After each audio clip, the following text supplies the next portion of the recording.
Hey guys, this is the Blasian Fam. I'm India, I'm Natsumu. and we were just editing our first video, and we noticed that we didn't actually include an introduction, so we just wanted to say hi and welcome to our channel. Welcome to our channel. I'm repeating. Okay, so thanks for coming, and please enjoy our video, and here it comes. So this is our first installation for the YouTube, and we're going to throw questions at each other. Okay.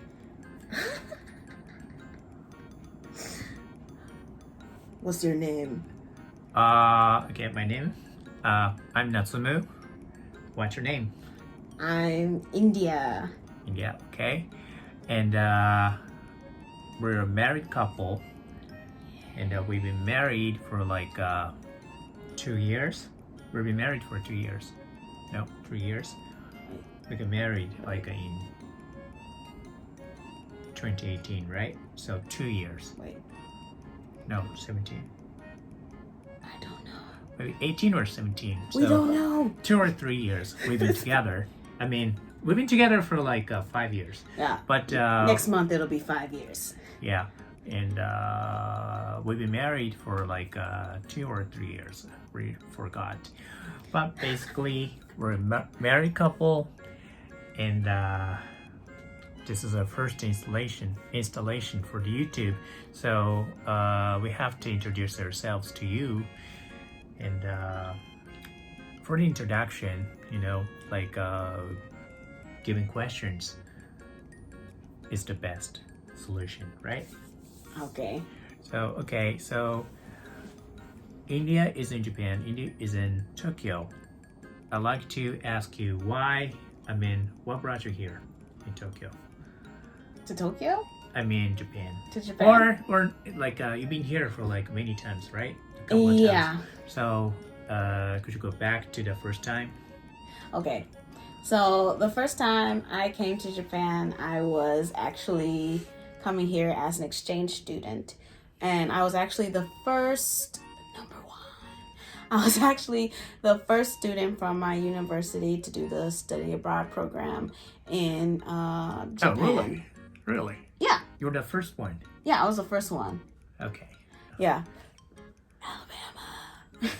So, and at that time I was 19 years old, and I was the only person from Alabama that came. I went to Nihon University for a semester. Yeah. That's in Ichikaya in Tokyo.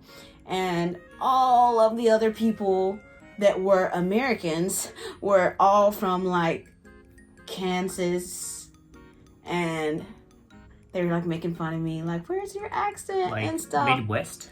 Yeah. Kansas? Yeah. Midwest? Kansas, like, so they're like, you don't sound like you're from the South, and the other people were like European. And not only was it that I was like the only person from Alabama from my school, but it was also like I was 19 years old and everybody else was like at least 24. So I was also the youngest. But it worked out because I got to get into clubs and go drinking without being guarded. Oh, really? Which club did you go? Like one in Shibuya or in Kiba? I think in Roppongi. Okay. That's the foreigner area. Mm-hmm. But it was hilarious because like on the hip hop floor they were playing Dancing Queen. Really? Yeah. Dancing Queen is from like 70s or 80s? 80s maybe? I don't know. But I know ABBA, it's right? ABBA. ABBA. Yeah. And anyway, lots of stuff. Kind of strange. But that was my first time being in Japan. And my second time being in Japan, I was actually on the JET program. But Oh, by the way, how long did you stay in Japan on the first time? you just interrupted me. I was only for one semester, so it was just like 3 months from 3 January to March. Okay. And then you went back to the States. Yeah, I was still in university. Okay. So the first time was when? 2008, 2007, or 2007. 2007. Okay. when was the second time? In 2011. So like you came back here in 4 years. Yeah, like I had applied for the JET program once, but I wasn't, I was waitlisted. And instead of like actually waiting, I actually ended up teaching for a few years in Korea. And how that happened is a whole nother story. But after that, I decided I wanted to try the JET program again. And I applied a second time, and I obviously got it the second time, but I had like a really bad experience having to do with tatemae and all of that, which is another story that you might get to hear another time. But that time was not actually great, and I actually ended up like leaving Japan and saying like, oh my god, I'm never going back there again. Okay, the second time was in Yamanashi. Yeah, I lived in right? Fuki. Fuki, it's a very, very countryside. Yeah. Yeah, like away from Tokyo, like 2 hours bullet train ride. Yeah, maybe and it wasn't or... even like a real city. It was like 8 small towns that had been like incorporated to form a city. So it was very small. They make wine and they grow like grapes and peaches there. Okay. And that's what Fuki is known for. Okay, at that time, so you were based in a very, very, country, in the sticks. Kind of, yeah. Yeah, okay. I had a car. And like you kind of got depressed staying there, right? You stayed there for like a year? Yeah, 1 year, and as I said, I was like, I'm never coming back to Japan. Why? No, that's another thing, but it was just like a really bad experience. Okay, next time. Maybe next time. Yeah, maybe next time if somebody cares to know why, you can ask. Okay, that's the second time. So, so you stay in Yamanashi from 2011 to 2012. Yeah. Right? And you went back to the States. Yeah. And what happened then? It wasn't bad. Like, I had a nice job, and I had my own apartment, I had my car, and so I was set up pretty well. But by that time, like, most of my friends had like moved away from where I lived. But at that time I had been off to university, and then directly from university I had been in and out of Asia, Korea, America, Japan, America. So like most of the people that I knew were gone, and making new friends was really hard. And I tried to do dating, but it was also like really hard to date because I wasn't like a stranger dater. So I didn't know anybody, but it was kind of difficult. And I was just like, I've been here for 3 years, but besides having like a job, car, apartment, like I can see that my life isn't really going anywhere right now. So I decided to make a change. And so I was like, I can go back to Korea or I can go back to Japan. So I ended up getting a job in Japan. So I came back, even though I said I would never come back. But I came back because I did have a friend that lived here. So it wasn't like I was coming back to Japan alone. I have a question here. Like, so you were kind of like going back to Korea, going back to Japan, right? Yeah. But can you make a choice about a country where to go, about a country you'll be located on the JET program? The JET program is only for Japan. Okay. So when I came back, I didn't come back on the JET there's another system program. in Korea. Yeah, but I wasn't like really, like applying for JET again. Actually, I couldn't apply because you have to wait at least 5 years to apply a second time to JET. But I wasn't applying to like MEXT in Korea. I was just applying to schools. Okay. Yeah. So then, like, you decided to go back to Japan. I got the job in Japan. Okay. So that's when this year of like 2015? Yeah. 2015. Okay. And you were dispatched to a school in Saitama. Yeah. Saitama Ageo. You're gonna tell my whole history or something? You go ahead. What were you doing? What were they doing? Like, okay, so let's go back to 2008, that year when you came to Japan for the first time, right? 2007. 2007, okay. I worked for a small juku, like juku, like prep school, not prep Yeah. school, kind of like prep school. You know, like I was a teacher there, like for students who wants to get into, you know, high schools and universities. You know, Japanese kids go to like prep school, you know, kind of prep school after school. You know? And I was a teacher there. I taught English, and I worked for this school for like 2006 to 2010, 4 years. I worked for them 4 years, and then I became self-employed to be a MMA gym owner, mixed martial arts gym owner. I saved up like 5 million yen, and I, you know, like opened my own gym. You know, like I had a friend of mine who was a MMA fighter, pro fighter. So I had him over to teach my students. So I wasn't a fighter. I was just the owner of this gym, and I kept this business afloat for like 6 years, 7 years. But I couldn't get, you know, as many students as I wanted, you know, to make my living. So I decided to fold it, close it down, and that's when 2016. After we started dating. Yeah, and met. we started to date like in 2015, and we met up in Ueno Koen. Ueno, right? We didn't meet in Ueno. We actually met through Craigslist, but our first date when we first met each other was in Ueno Park. Yeah, like, you know what, like in Japan, like Craigslist is not a thing here. It's very nobody knows it, but I kind of knew it, Craigslist. So I went on it because I wanted to have some experience with you know, Western women.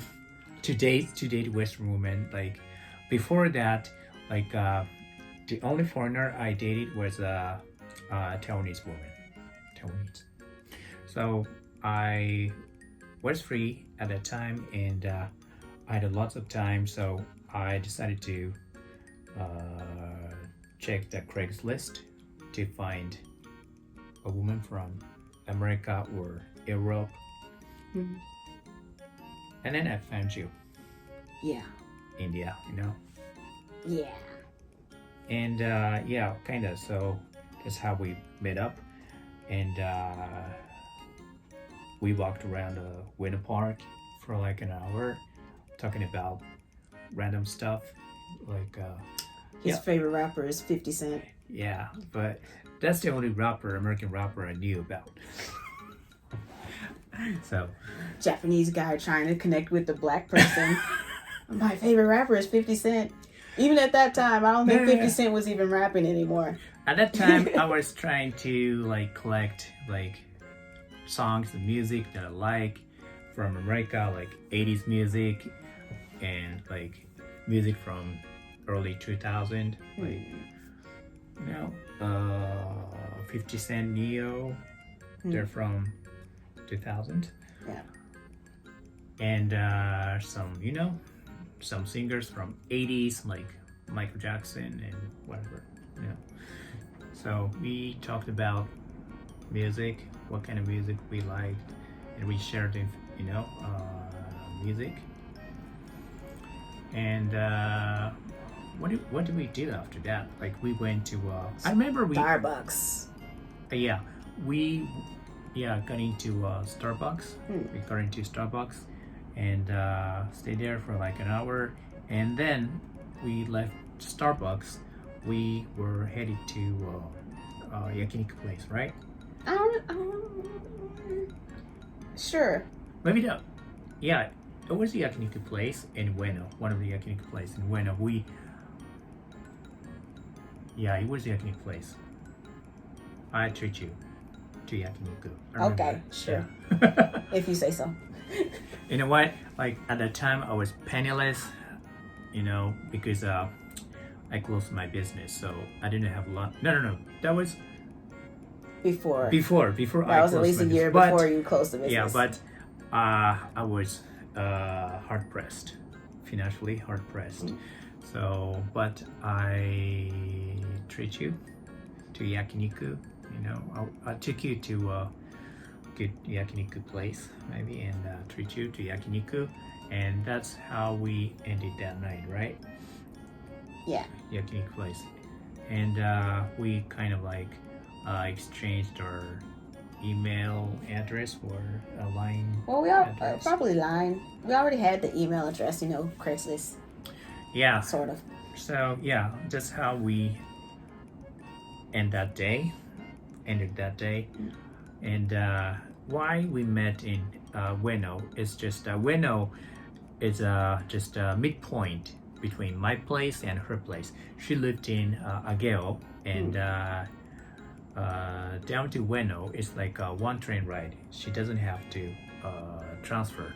Yeah, you gotta think like if you're dating in Japan or especially in Tokyo, the person that you're dating probably actually doesn't even live in the same city, maybe not even the same prefecture. So it's kind of hard to get together and find a good place to like meet each other. Yeah, so we kind of struck a happy balance. Happy balance. We struck the happy balance, and to decide on Ueno. Okay. Do we need to make a part 2 of this? Okay. It's already a little bit long. This is it for today. If you really like our video, please like it and subscribe.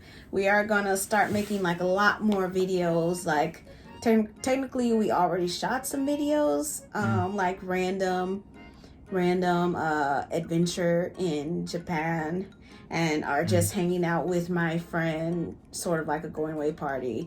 But we do want to make kind of like this kind of day in the life where you guys can ask us questions and we can tell you stories. We can have story time. Like I said, there was a couple stories in there that could be next time, like why I didn't stay in Fuefuki, that kind of thing. Yeah.